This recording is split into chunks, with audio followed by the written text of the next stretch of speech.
George Foreman, légende de la boxe, a vécu une vie qui a transcendé le ring.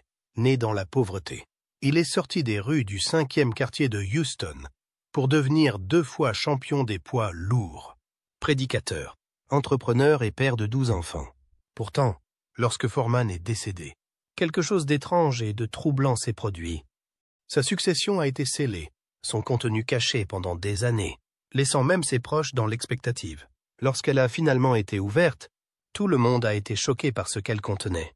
Des souvenirs d'une valeur inestimable, des journaux secrets, des lettres non envoyées et des enregistrements profondément personnels qui révèlent une facette de Foreman que personne n'avait jamais vue.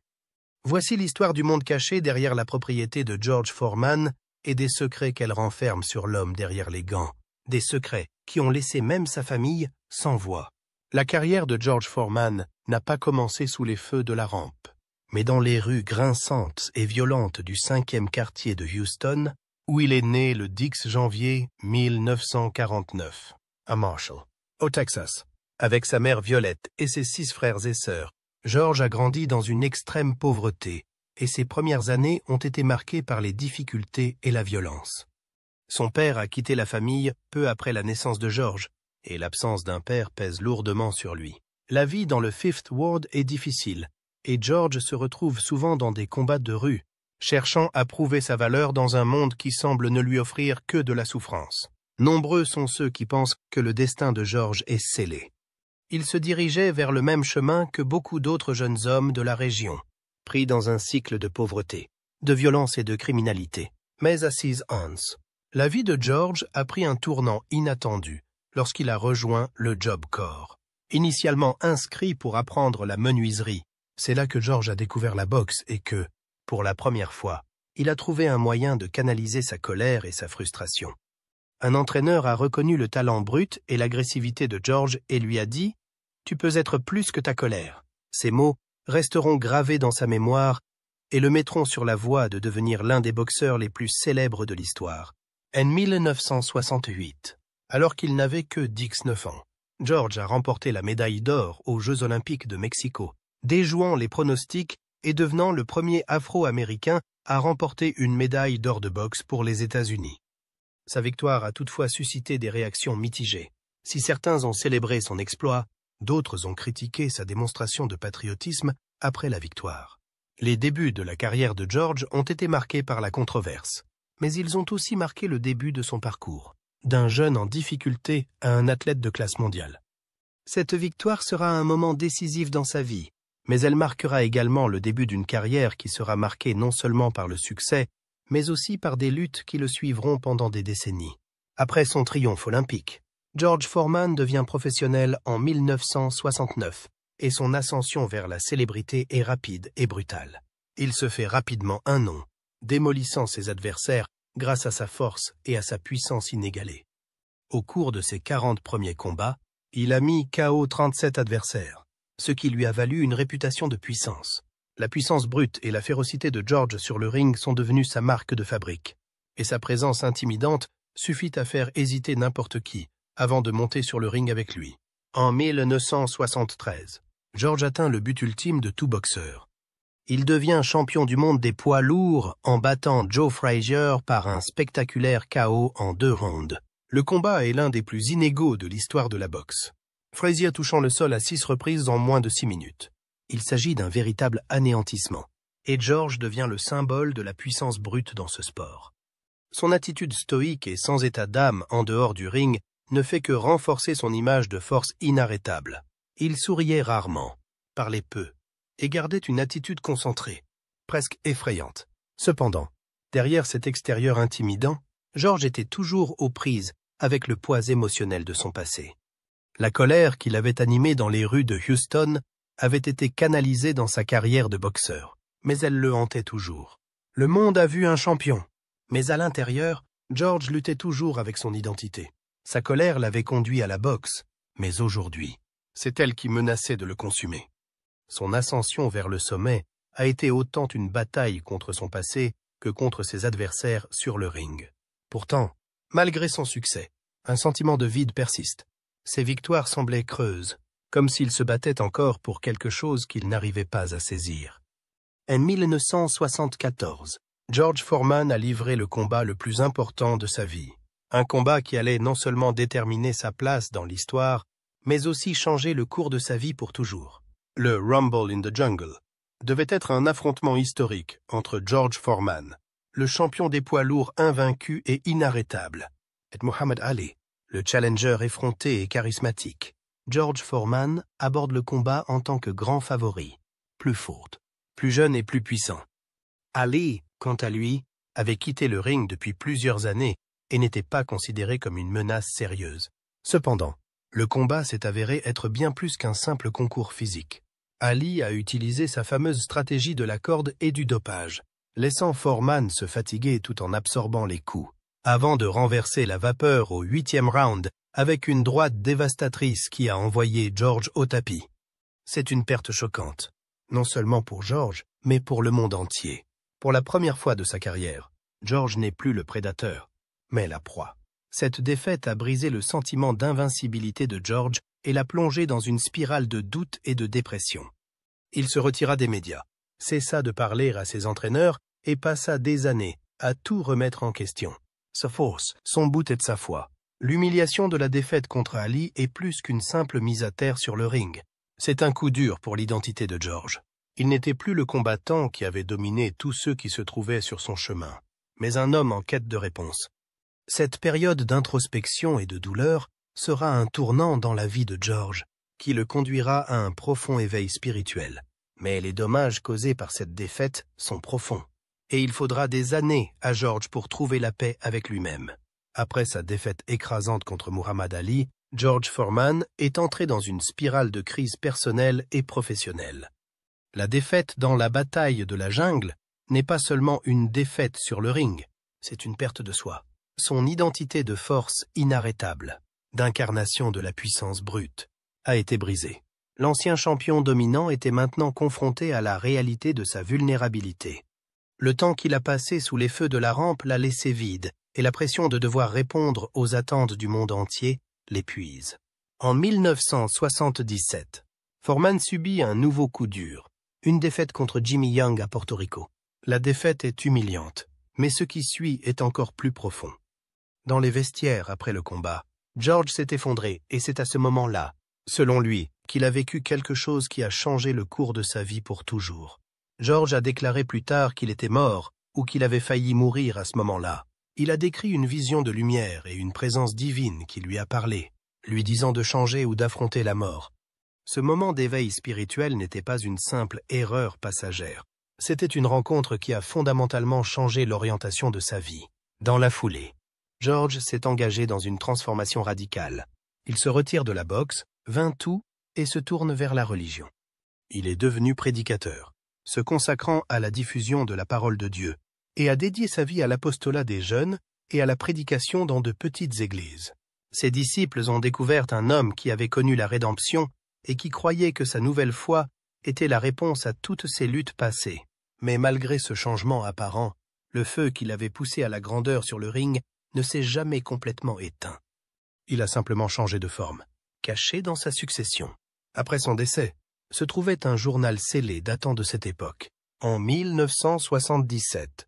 Ce journal, écrit d'une main à la fois ordonnée et frénétique, relatait son éveil spirituel et sa lutte intérieure. Les dernières pages contiennent une phrase qui fait froid dans le dos. « Dieu m'a dit de changer ou de mourir ». C'était une confession, un rappel profond de la bataille qu'il a menée, non seulement contre ses adversaires, mais aussi contre lui-même, contre ses propres démons.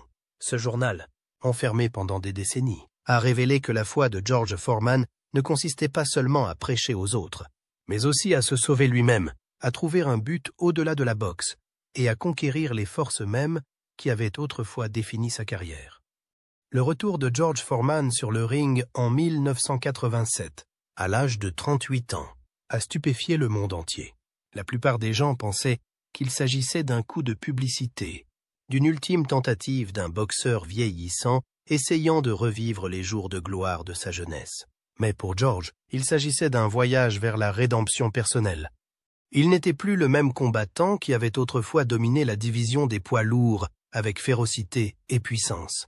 Au contraire, Il est revenu avec un objectif, celui de terminer ce qu'il avait commencé, et de prouver que son retour n'était pas une question d'argent ou de célébrité, mais de guérison, de rédemption et d'héritage. Son retour a été lent et méthodique.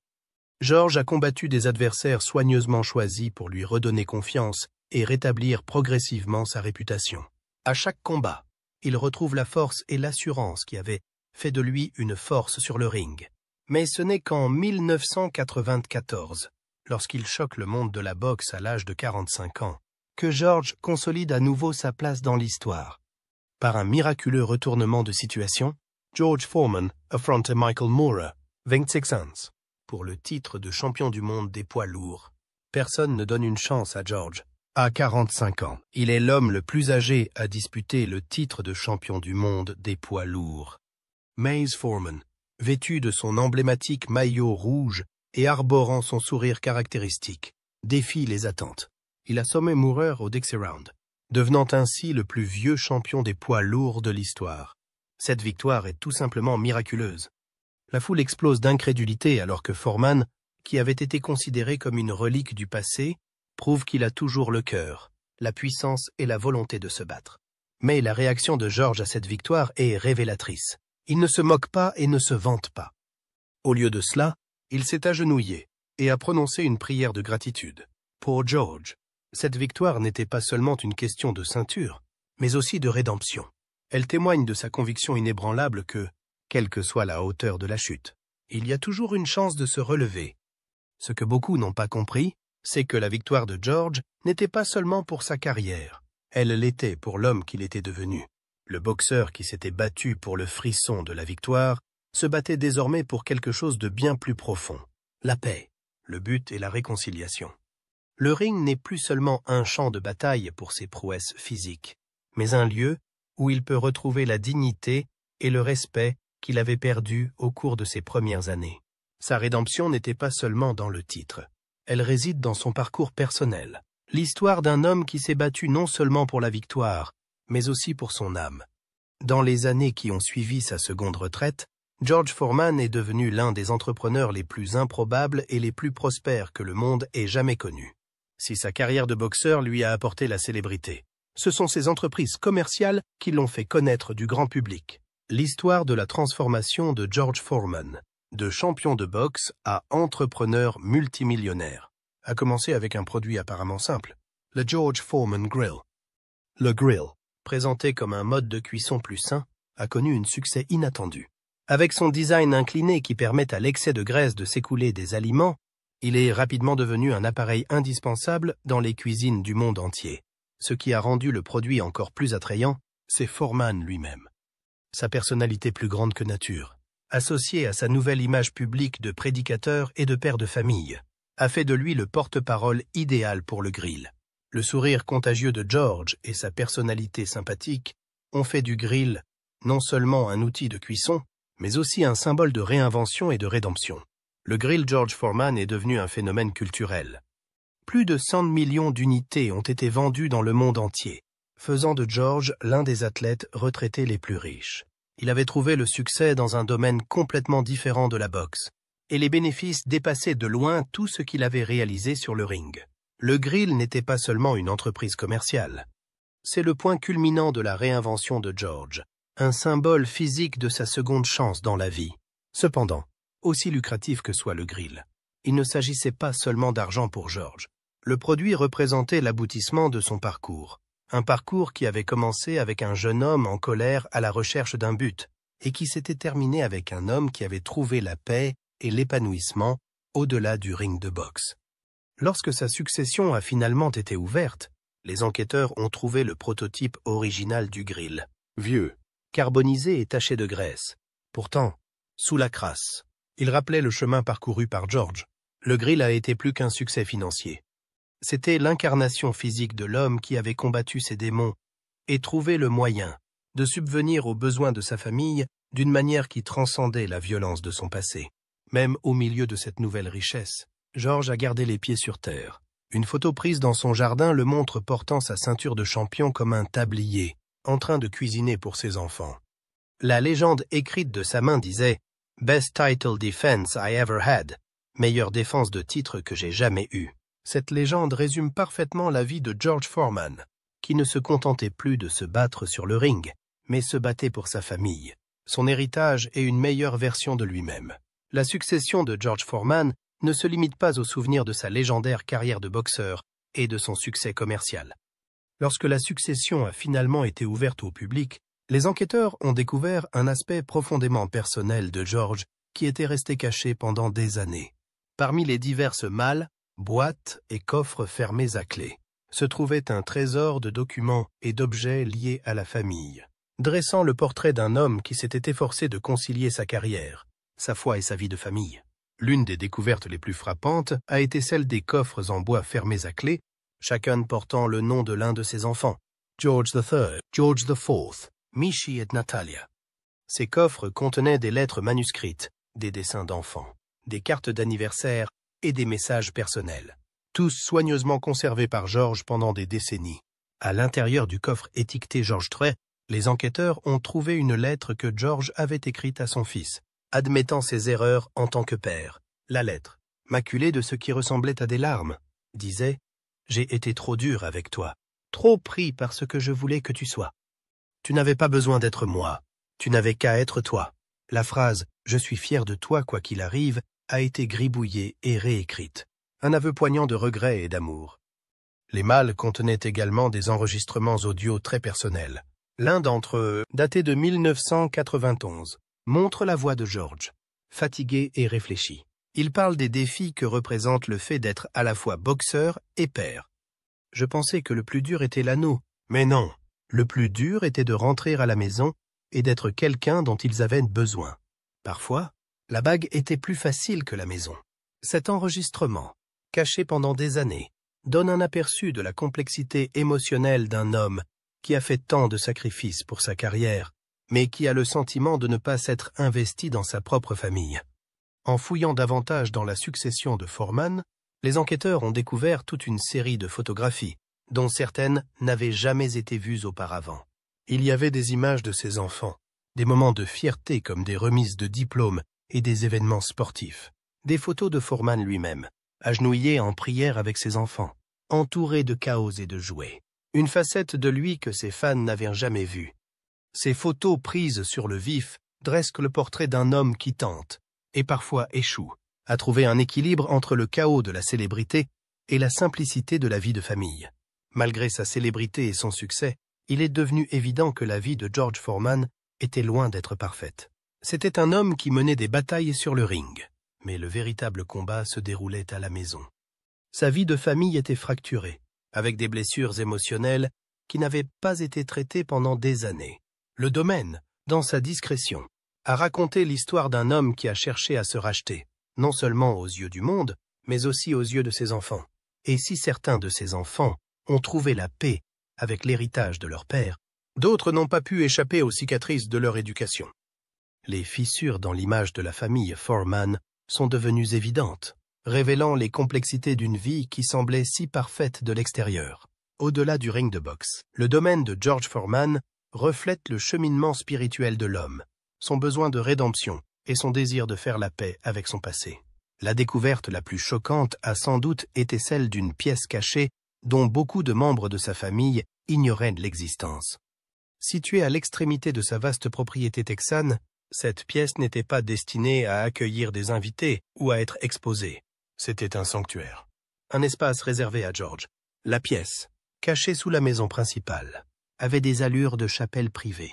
Foreman l'avait lui-même conçue et c'est là qu'il se retirait pour des moments de réflexion et de prière. Selon ses proches, il y prêchait souvent, non seulement à partir des Écritures, mais aussi à partir de ses expériences personnelles. Il l'appelait son lieu de combat, et c'est là qu'il déversait son âme, confrontant ses peurs et ses espoirs les plus profonds. Mais lorsque la pièce a finalement été ouverte après sa mort, ils y ont trouvé un puissant mélange de dévotion spirituelle et d'émotions brutes. Les murs de la pièce cachée étaient tapissés de plus de 200 noms écrits de la main de Foreman.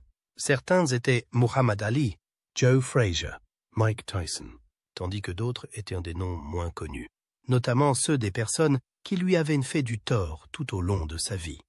Ces noms sont associés à des prières ou à des versets bibliques, chacun étant un message personnel de Foreman. Certains étaient simples, demandant la paix ou la guérison, tandis que d'autres demandaient le pardon. La pratique spirituelle de Foreman a toujours été un élément clé de son identité. Mais dans cette pièce, il prend une toute autre dimension. Son combat n'est plus seulement sur le ring, mais dans son âme. Chaque nom sur le mur reflétait une personne qui avait façonné son parcours, de manière positive ou négative. Le nom de Muhammad Ali figurait sur la liste, accompagné d'une prière pour la paix. C'était une reconnaissance discrète de la profonde rivalité et du respect qui s'était développé entre eux après leur combat légendaire. La découverte la plus troublante de cette pièce secrète est un morceau de papier intitulé « Prophétie ». Daté de 2004, le document était rempli de prédictions énigmatiques, notamment des références à des troubles mondiaux, à un effondrement financier et à quelque chose d'inquiétant appelé l'ébranlement de 2025. La dernière ligne disait « Dieu prépare les combattants ». Une phrase que de nombreux membres du cercle proche de George Foreman ont trouvée effrayante. Si certains y ont vu les divagations d'un homme vieillissant, d'autres y ont vu un message profond sur l'avenir du monde. Un message que George avait profondément intériorisé. Cette pièce cachée était un microcosme des batailles internes de George Foreman. Elle révélait un homme qui avait affronté bien plus que des adversaires physiques dans sa vie. Il s'était battu contre ses propres démons, sa culpabilité, sa colère et son besoin de rédemption. Dans cet espace secret, Foreman s'était réconcilié avec lui-même, se préparant à un combat qui allait au-delà du ring. Lorsque George Foreman est décédé, sa famille s'est retrouvée avec un héritage de richesse, de célébrité et d'histoire, mais aussi avec de profondes questions émotionnelles. Après sa mort, le contenu de son testament a été une découverte révélatrice et source de discorde. Ce que George a laissé derrière lui n'était pas seulement un héritage d'argent ou de biens, mais un dernier sermon, une dernière tentative de guider sa famille au-delà de la richesse matérielle. Son testament était aussi peu conventionnel que sa vie. Au lieu de distribuer ses biens de manière égale, George a choisi de les répartir en fonction des besoins émotionnels et spirituels de ses enfants. Il ne s'agissait pas d'un simple partage des richesses. Il s'agissait d'un plan conçu pour susciter une réflexion profonde, la guérison et la compréhension. Sur la page de couverture des documents relatifs à la succession, Foreman avait écrit « Certains ont besoin de terre, certains ont besoin d'amour, certains ont besoin de vérité. » Il ne s'agissait pas seulement d'une distribution de biens, il s'agissait d'une distribution de son héritage au sens le plus profond du terme. Chaque enfant a reçu quelque chose de différent. Certains ont reçu des maisons, d'autres des parts de son empire commercial, d'autres encore des lettres, des journaux et des souvenirs personnels provenant de son coffre-fort. Ces objets n'étaient pas destinés à enrichir financièrement ses enfants, mais à leur offrir un lien avec le moi profond de leur père, l'homme derrière la célébrité, le combattant derrière les gants. Mais l'un des fils, à qui George n'avait pas parlé depuis des années, n'a reçu qu'une cassette scellée avec la consigne de ne l'ouvrir que lorsqu'il serait prêt. Lorsque cette cassette a été diffusée, la voix de Foreman a retenti dans le haut-parleur, calme et ferme à la fois. « Si tu écoutes, c'est que je suis parti et que tu t'accroches encore à la haine. Laisse-la partir ou elle t'enterrera. Je n'ai jamais cessé de t'aimer, mais je ne pouvais pas supporter ta colère, et la mienne aussi. » Le message était brut et personnel. Le dernier appel de George à se réconcilier avec un fils avec lequel il n'avait pas réussi à se lier dans ses premières années. Il s'agit d'un appel au pardon déchirant et puissant, qui se répercutera dans la famille pendant des années. Le testament, bien que profondément spirituel, a provoqué une rupture émotionnelle entre les membres de la famille. Certains ont trouvé la paix dans les mots de Foreman, d'autres ont été scandalisés. La division sur la manière dont la succession devait être gérée a finalement conduit à des batailles juridiques à huis clos. Plusieurs frères et sœurs demandant l'assistance d'un avocat. Les médias ont eu vent du conflit et les gros titres ont rapidement titré « La famille Foreman se déchire au sujet de la fortune ». En fin de compte, le dernier testament de George Foreman ne concernait pas seulement la répartition de sa fortune. Il s'agissait d'un acte d'amour profond, d'un acte de rédemption qui demandait à sa famille de faire face à ses propres luttes et de guérir de vieilles blessures. L'héritage qu'il a laissé derrière lui n'était pas seulement financier, il était spirituel, émotionnel et profondément humain. Les coffres, les lettres cachées, les cassettes, ce sont les véritables trésors qui ont défini la vie de George Foreman, le combat qu'il n'a jamais cessé de mener.